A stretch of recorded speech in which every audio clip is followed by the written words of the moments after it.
Good morning and welcome to Ask the Expert, an award-winning daily series from 8:30 a.m. to 9 a.m. to help small businesses. If you've got any questions throughout this show, please make sure you ask them in the comments on the live feed, and our team will create them and pass them on to me to answer as best I can. If you need any more advice, then please do join the Intuit QuickBooks SMB community group on Facebook.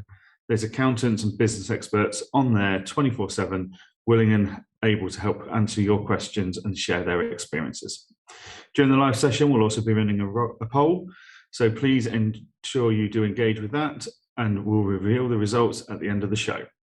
Good morning, my name is Johann Goree. I'm the Managing Director of the OnPoint Accounting Group. We're a group of accounting firms dotted across the UK, looking after small and startup businesses to help them get the right footing and to get started on their business journey. So I wanted to talk to you all today about a topic that is a big topic when we come to the end of March for all accounting firms, and that's payroll. Payroll is always a big topic at the end of March for accounting firms because it's a great time to sit back, review what we've been doing for the year, and look at how we're going to tackle payroll services going forwards. So the reason it's a great time because it's the end of the payroll year, the end of the tax year.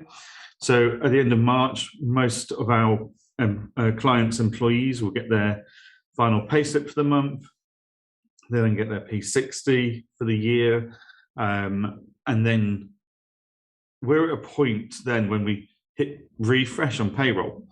So it's a time when we are looking at whether we want to stay with our current payroll software, whether we want to move our clients onto a new payroll software. It's a time when our clients are looking if they want to keep their payroll services with their current providers or move to new providers. So it's a really good time to review everything because the new payroll on the 1st of April onwards will start at zero. It makes transferring softwares or transferring service providers a lot easier. So that's really why I wanted to talk to you about payroll. Plus, there's some things coming up at the moment, which might change on Wednesday when we get the spring statement, but there's a few things to be aware of if you already do payroll that you need to be aware of ready for the 1st of April onwards. So what is payroll? Payroll is a function of a business where you pay your employees and potentially yourself as a director of the business a wage, and you issue a payslip. You report that wage to HMRC via your software, so HMRC can deduct and collect the appropriate taxes and national insurance from you as an employer. It's really important that you pay anyone that is an employee or maybe classed as an employee by HMRC through a payroll software, because that way all the taxes are correct, the national insurances are correct, and there's no issues with HMRC investigating why you do or don't run a payroll, basically. One of the most popular questions we get, though, is from self-employed business owners who, if you're self-employed as a sole trader, you may have staff that are employees and you run a payroll for them. But as a self-employed person, you can't run a payslip for yourself. So that's one of our more popular questions that we get asked. If you want to run your own payslip for yourself, you need to be a limited company director or run the limited company. So the payroll year end is approaching us now. It ends on the 5th of April technically, but most employees get the payslips on the 31st of March or before, and that'll be their payroll year end finalised. One of the most important things to remember is to send your employees their P60s. Now, we always send them at the time of sending the final payslip, because that way we don't forget. Whereas a lot of employers historically have kind of forgotten to do it, or they get round to it eventually a few months later. The government actually mandated that all payslips had to be issued by the end of May each year now. All P60s have to be issued by the end of May so that the employee has them for going forwards. The reason that's important is a P60, although it may seem as a minor bit of paperwork, it's your year-end tax certificate. It confirms to that employee how much they earn, how much tax they paid, how much national insurance they paid. And that tax certificate is used for anything they might look to do, like, are they going to get a mortgage? Are they applying to move to a new rented property? Any of those kind of things, they're going to be asked for their P60. It's also now seen as a form of identity, a proof of ID. So we feel it's best practice that you issue your P60s straight away. And a lot of softwares now have got it to the point that it's automated, and you can just tick the boxes and press send, and it sends out the P60s to either an email with a locked PDF or into a client employee portal or something similar to that.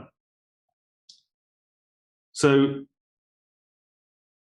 if you're an employer at the moment and you're coming up to the end of payroll, it's always really important to sit down and think, right, let's have a look at payroll. How has it been for the last year? Have I been happy with the ability to edit anything we've made mistakes on in our software? Or has asking our accountants to make changes to payrolls been a hassle? Because mistakes happen, things change.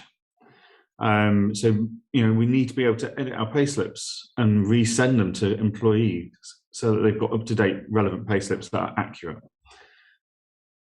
Are we happy that our software, if we're doing it ourselves, is as automatic and efficient as possible?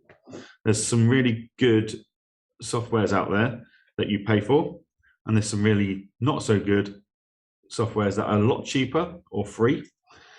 And whilst those softwares might be cheaper or free, the question you've got to ask is, how much time does it take to run a payroll on that software?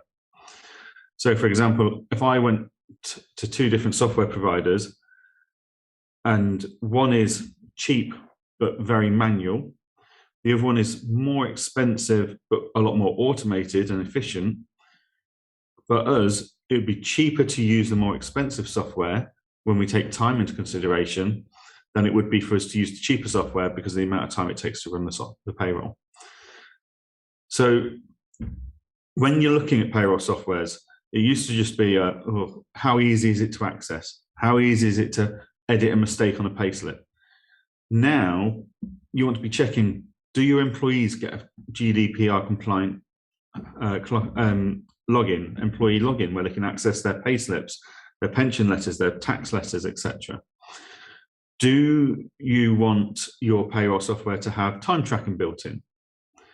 Do you want your software to give the employees the ability to update their own personal details?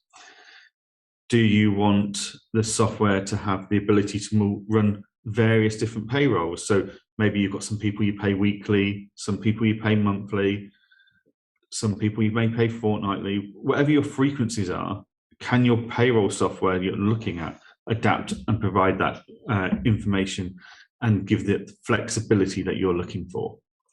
So as a firm, we use QuickBooks Payroll. We use their advanced payroll. We don't use the basic one, we use the advanced one. And there's a few reasons for that.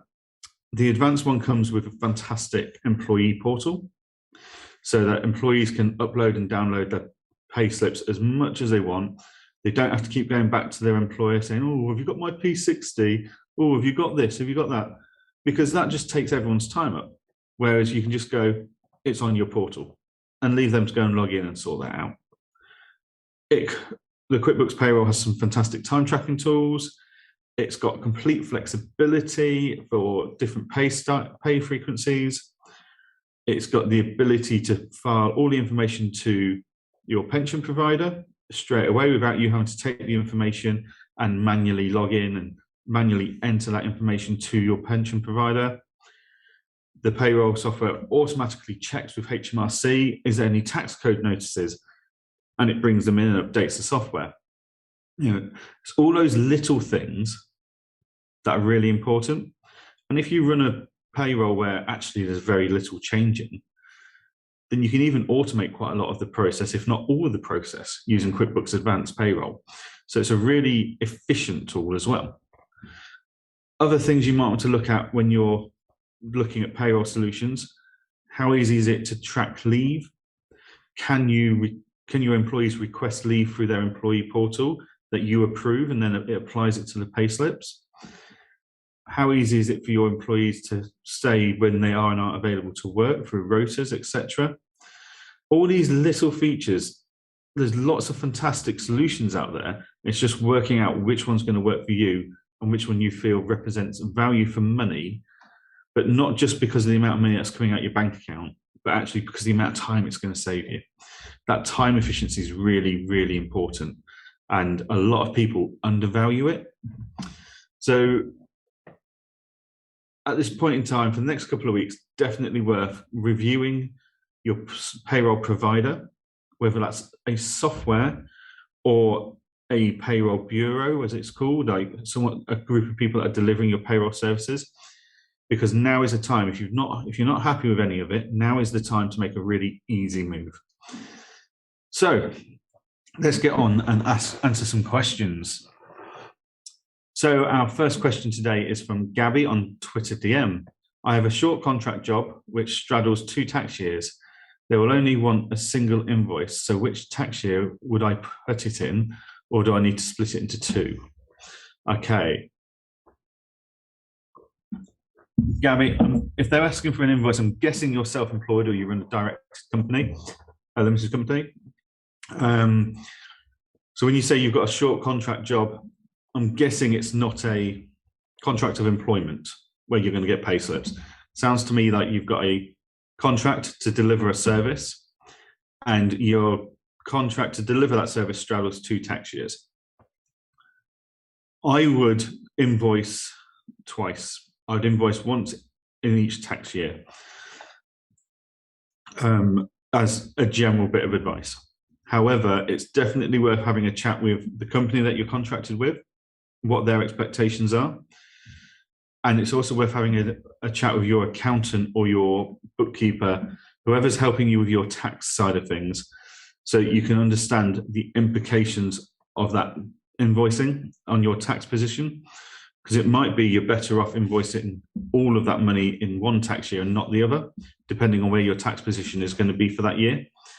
So definitely worth having a chat with an accountant or a bookkeeper. If you don't have one and you want to have a chat about how it would best work, then please feel free to reach out to me. I see you're sending this message in from Twitter, so you can search for me on Twitter and drop me a message there if you want. But yeah, general advice, split it over 2 tax years, best practice, but definitely have a chat with the contract provider, see what their expectations are for you and what they're expecting for you to invoice. And then have a chat with your accountant or bookkeeper, whoever's helping you with your tax, so you understand how best that's going to fit into your tax position. Our next question is Joss on Instagram DM. I set up QuickBooks Payroll recently, but I don't know how to mark wages as paid. I have the payment in transactions, but can't find a way to retrospectively link the 2. Any ideas? I would have to have a look at your screen, Joss, to understand what's going wrong there for you. But rather than me do that, you're much better off just calling the QuickBooks support line, or asking them through their live web chat. They'll be able to fix that pretty easily for you, I'm sure, or explain to you what you're looking for and what's going wrong. It might be that you've set up the QuickBooks payroll to be paid out of one bank account and you've actually paid it out of a different bank account. That's something I've come across recently. But yeah, just definitely worth having a chat with the QuickBooks support team via live chat on the web portal or via a phone call. They'll be able to answer that, no problems at all, I'm sure. Our next question from Alistair on Facebook Messenger. When I set up my business, I put some personal funds in. I don't need this back as it's not a loan, but if I write off this debt, it shows the business is more profitable than it is. What's the best way of accounting for this? Okay, Alistair, what I would do is just leave it in the director's loan if you don't need it back. Just leave it there for now until you're in a position when you can afford to declare it as profit. Ultimately, if you give a business money and you don't need it back, then it will go on to the system as profit. So I would suggest you're better off leaving it on the balance sheet because you don't know what's going to happen in the next couple of years. You might get to a position where actually you could have really done with that money back, but you've written it off, you've declared it as profit, which means you've paid tax on it, and now you need that money back, and there's no easy way to do that. So I would leave it on the balance sheet. That way you're not going to have to declare it as profit and taxable, and you don't need to, you don't lose it either. So I would set up a new category on a long-term loan basis on a chart of accounts, saying director's long-term loan as a description, just so you know what it is. Transfer the money from your director's loan to that, assuming that it's in your director's loan at the moment, and it can sit there until you either take it back out, because you've given it to the business. If you take it back out, you're not going to pay tax on it yourself. So it doesn't make sense to write it off and pay tax to the taxman because you wrote it off. So I hope that helps. But if you've got a more complex personal tax situation, definitely have a chat with your accountant or bookkeeper, just to see what they suggest you do. But yeah, if a client came to me with that scenario, I'd say just leave it on the balance sheet for now. Our next question is from Cillian on Instagram DM. Can I make an additional final payment to an employee who's been marked as leaver? P45 was created and submitted. So, Cillian, to make an additional payment, so you've already sent your final payslip, you've already sent the P45, you've notified HMRC by sending the P45 that they have left, and this was the amount they've earned. For you to make an additional payment, unless you are reimbursing expenses, potentially, then you would have to you'd have to reactivate their employment, make the payment because it needs to be subjected to tax and national insurance. Then you'd have to leave them again and send a new P45. Because the money you're giving them, if it's not covering expenses and it's covering wages or overtime or something that you forgot to include, it has to go through the payroll system so that it's subject to payee and national insurance. So yeah, just if you're not sure, if that doesn't help, do reach out to me again. You can drop me an email, johann.goree@jgbc.co.uk, and I will do my best to help unpick that and understand what's going on exactly and what you're paying them a final payment for. But in theory, you'd have to unmark them as a leaver, pay them another pay slip with the extra monies in, and then mark them as a leaver and send another P45 to update it. Okay, our next question is in from Pablo on Facebook Messenger. I'm only in the second year of my business, so my workforce is quite varied. We have 2 full-time staff, about 6 part-timers, but then quite a lot of freelancers. I'd like to manage all of these in one place. Can QuickBooks do payroll for this? So QuickBooks can run payroll for your full-time staff and your part-timers. That's not a problem whatsoever. The problem you've got there is freelancers.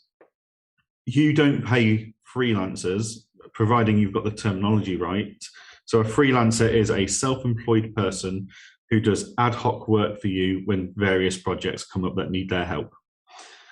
So if that's the definition of a freelancer for you, then they should be invoicing you. So a freelancer would not go onto your payroll system. So regardless of whether it's QuickBooks Payroll or another provider, your freelancers wouldn't go onto that payroll. Your payroll just looks after your employees, which are your 2 full-time staff and your 6 part-timers. QuickBooks can look after that, no problems whatsoever. But your freelancers will have to just invoice you and you make payments to them through that. So I hope that helps, Pablo. Neil on Twitter DM. I see QuickBooks Payroll has some features for CIS. How does that work? So CIS is a construction industry scheme tax system, basically. QuickBooks itself has got a built-out CIS module that will help you monitor all your CIS, pay the right CIS, etc. So that's where the CIS comes into QuickBooks. It's got a separate CIS module, and the theory is that your CIS labourer, for example, will send you an invoice for £1,000. You'll put that into QuickBooks. You'll tell QuickBooks that this was a CIS labourer at £1,000. QuickBooks will then go, right, it's CIS, and it will tell you how it will deduct the CIS due to be paid to HMRC. It will tell you how much to pay that invoice to the contractor. And then at the end of each month, on the 5th of the month, you can run and file your CIS directly from QuickBooks into HMRC. So you don't need to use the HMRC website anymore. So that's how the CIS feature broadly works in QuickBooks. So I hope that helps. Okay, question from Hamad on Instagram DM. I've missed filing a VAT 100 return in one of last year's quarters. The open return will not allow period date change. Is there a way to do this? So it sounds like you've missed a VAT filing in last year, which is probably going to cause you problems with MTD, trying to get that up to date and file continuously from there, because HMRC is telling the software we're missing a return from here. So it would probably be a case that you have to contact HMRC, file that VAT return directly with them, and then file. Then once that's processed, you can then continue filing through QuickBooks. But it will need to be a chat, because it's a HMRC thing that they've registered you've missed something. You'll need to contact HMRC to work out how to file that manually, so that they can then instruct QuickBooks or your whatever bookkeeping software you're using when the next period for the filing is going to be going forwards and moving on from there. But that's definitely a chat to be had with your accountant and HMRC. I hope that helps, Hamad. Tamar on Facebook Messenger. I'm relatively new to QuickBooks and set up payroll to pay myself weekly. However, there's no option for my personal bank details. So now QuickBooks is showing a balance less than my business account. How can I resolve this? Okay, Tamar, it sounds like you're using the basic QuickBooks function, payroll solution. You will need to reach out to the support team to get that fixed, or your accountant,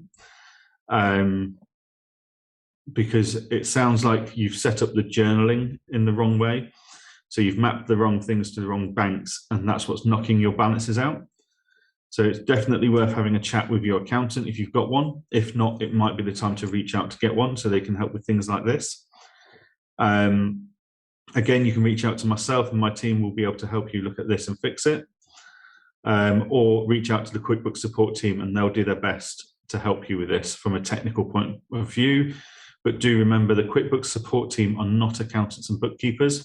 They understand the software inside out and how to use it.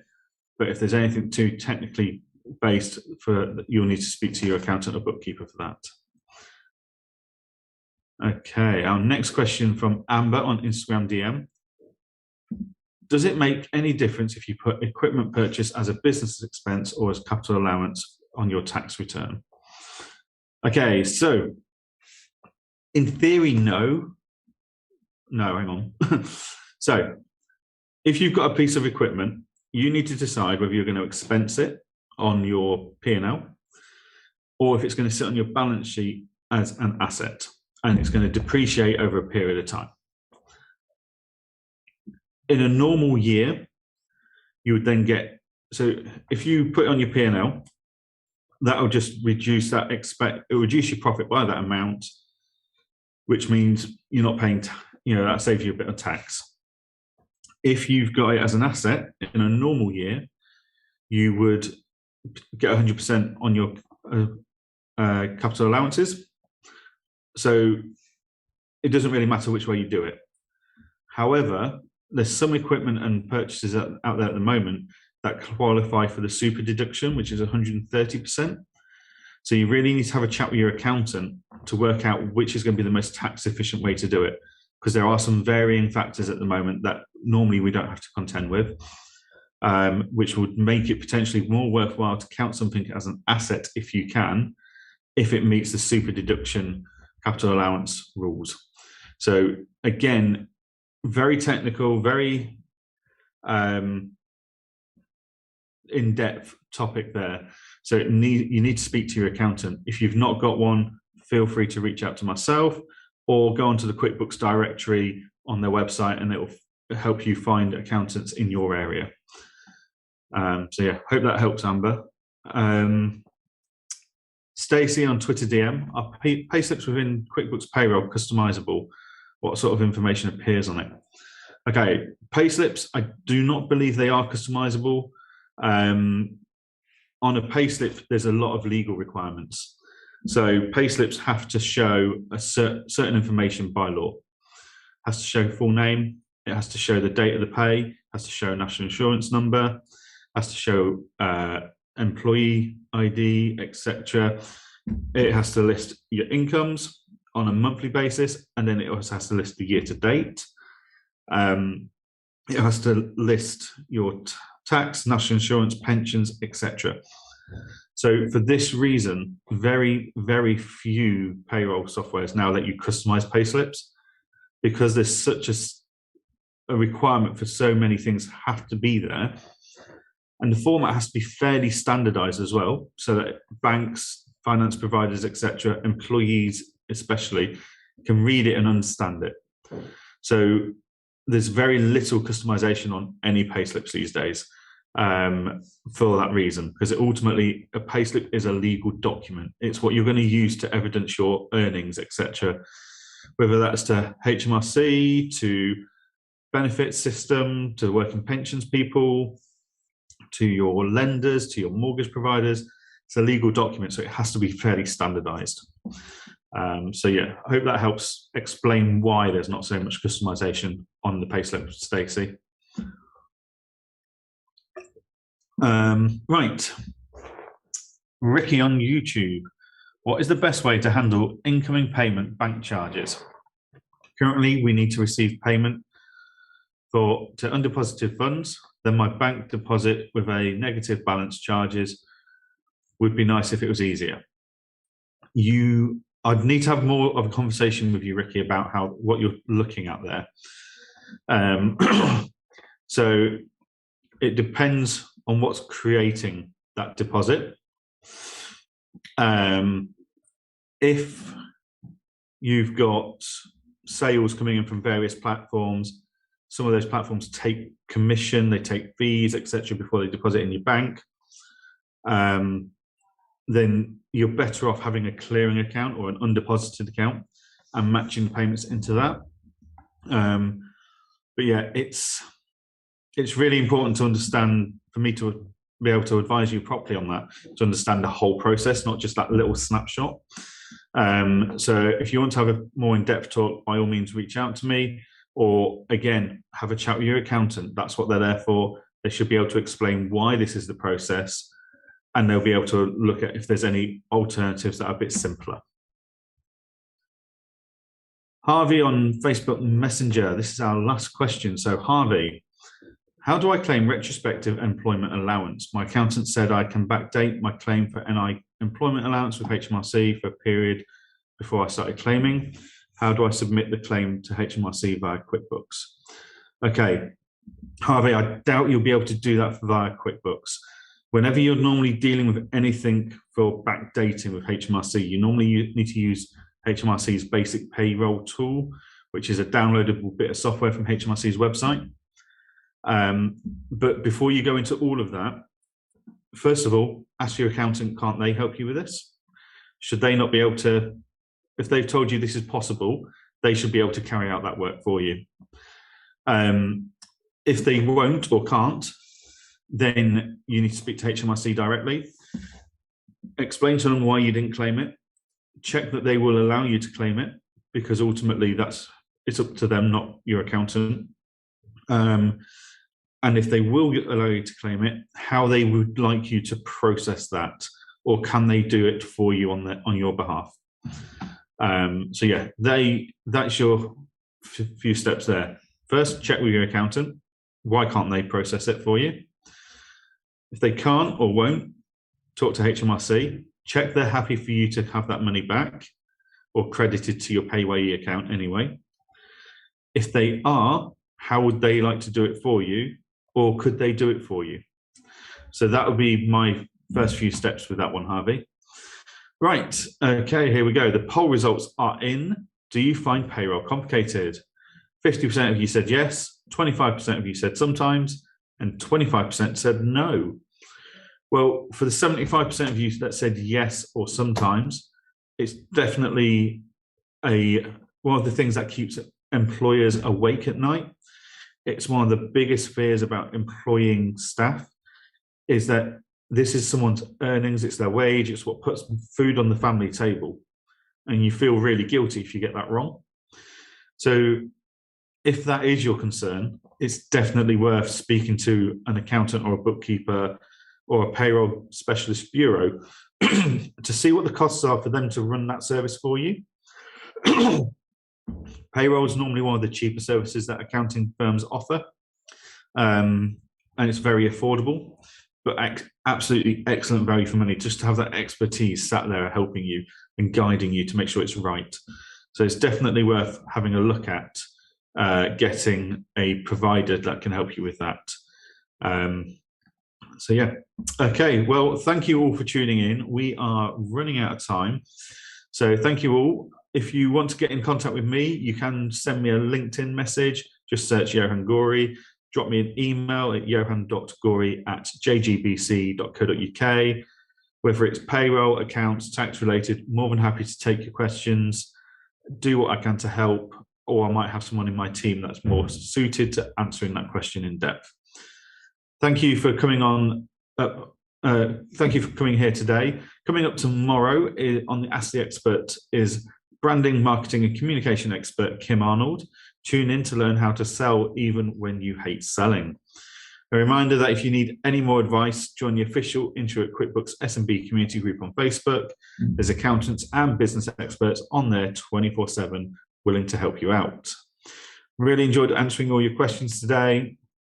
Anyone that needs to reach out, please do so. Otherwise, I hope you all have a great day and a great week ahead.